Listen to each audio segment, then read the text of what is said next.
দলনেতা শুভেন্দু অধিকারী সাংবাদিকদের মুখোমুখি, সেই দিকে নজর রাখবে। তারাও এই বিষয়টা চান মূল বিষয়গুলো থেকে দৃষ্টি ঘুরিয়ে দিতে।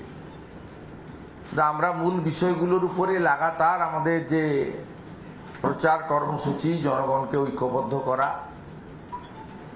এগুলো নিয়ে আমরা আমাদের প্রধান বিরোধী দল হিসেবে এই রাজ্যের মানুষকে, একটা বড় অংশের মানুষকে, প্রায় 40% কাছাকাছি এবং 2,30,00,000-এর বেশি মানুষকে প্রতিনিধিত্ব সমর্থন নিয়ে সমগ্র রাজ্যের মানুষকে প্রতিনিধিত্বকারী ভারতীয় জনতা পার্টি সে কাজটা কিন্তু চালিয়ে যাচ্ছে, ভবিষ্যতেও চালাবে।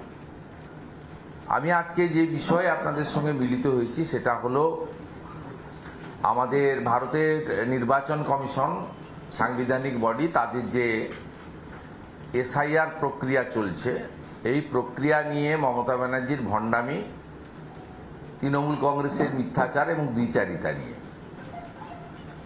আপনারা নিজেরাই, এখন তো সবই ভিডিওতে পাওয়া যায়, প্রমাণের জন্য আলাদা কিছু জোগাড় করার দরকার হয় না। যদিও মমতা বন্দ্যোপাধ্যায় কলকাতায় দাঁড়িয়ে বা ভবানীপুরের বিজয়া সম্মেলনীতে ভার্চুয়ালি যা বলেন, আবার পরক্ষণে এয়ারপোর্টে দাঁড়িয়ে তাকে পাল্টে দেন। অতএব এটাও মানুষ দেখছে, প্রত্যেকটা জিনিস মানুষ দেখছে, এবং এই দ্বিচারিতা, মিথ্যাচার এবং মানুষকে বিভ্রান্ত করে এই রাজ্যের মূল সমস্যা থেকে দৃষ্টি ঘুরিয়ে দেওয়া, সাথে সাথে কিছু মানুষকে মিথ্যা প্রচার, ভুল তথ্য পরিবেশনের মধ্য দিয়ে বিভ্রান্ত করা, এটা আজকে নতুন নয়। 2019 সালে মাননীয় প্রধানমন্ত্রী নরেন্দ্র মোদীজি, মাননীয় স্বরাষ্ট্রমন্ত্রী অমিত শাহজি, সামগ্রিকভাবে ভারত সরকার যখন সিএ আইন এনেছিলেন, আফগানিস্তান, পাকিস্তান, বাংলাদেশ থেকে ধর্মীয় উৎপীড়নের কারণে চলে আসা হিন্দু, শিখ, খ্রিস্টান, জৈন, বুদ্ধিস্ট, পার্সি ইত্যাদিদের নাগরিকত্বের মর্যাদা দেওয়ার ক্ষেত্রেও এখানে জানেন গোটা ভারতবর্ষের মধ্যে প্রথম অশান্তির আগুন লেগেছিল পশ্চিমবঙ্গে, এবং সেটা লাগিয়েছিলেন মমতা বন্দ্যোপাধ্যায় এবং তার মন্ত্রী সিদ্দিকুল্লাহ চৌধুরী।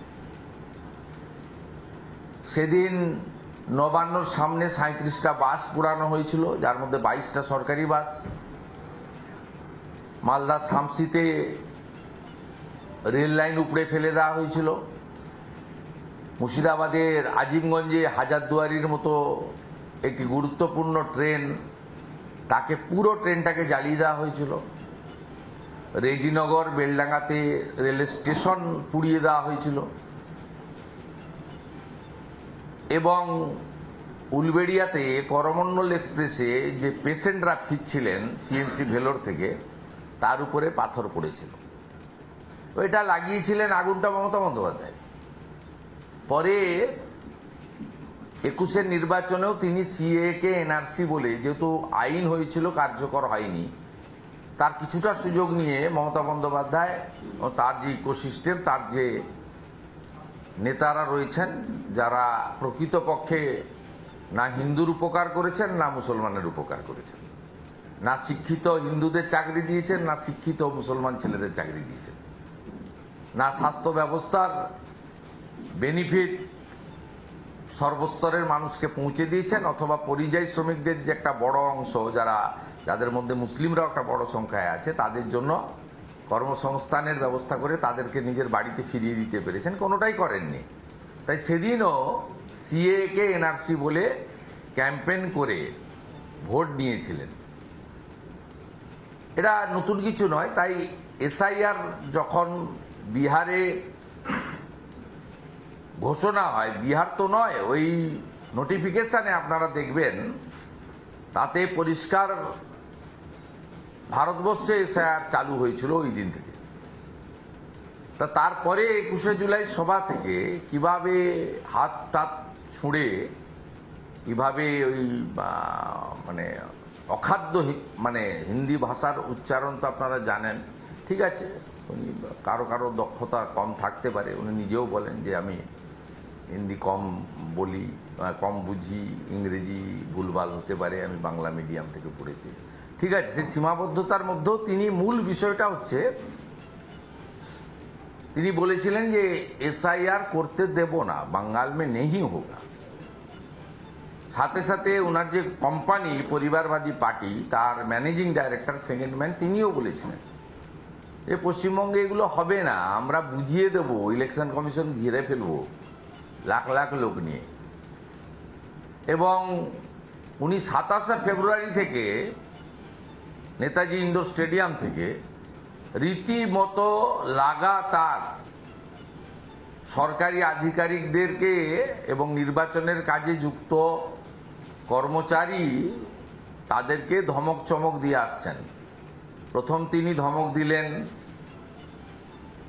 যে আধিকারিকরা এখন কি ইলেকশন কমিশন, এমসিসি যখন চালু হবে তখন ইলেকশন কমিশন, 2 মাসের আগে আমি, 2 মাসের পরেও আমি, এগুলো করবেন না আপনারা। সরাসরি হুমকি এসডিও বিডিও যারা ইআরও, এইআরও, ডিইও।